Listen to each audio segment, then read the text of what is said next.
E aí, pessoal, mais como é que é a limpeza desse poço artesiano? Hoje tem muita argila nesse poço.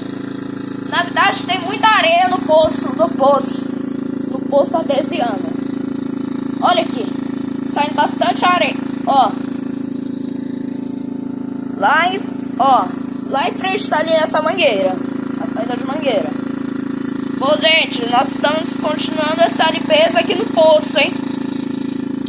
Bom, gente, provavelmente vai levar algumas 3 horas de limpeza aqui no poço, beleza?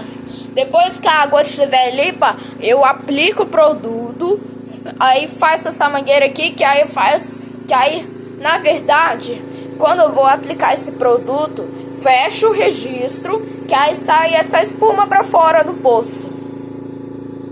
Então, gente, estamos continuando essa limpeza aqui no poço, hein? Beleza? É isso. Tchau.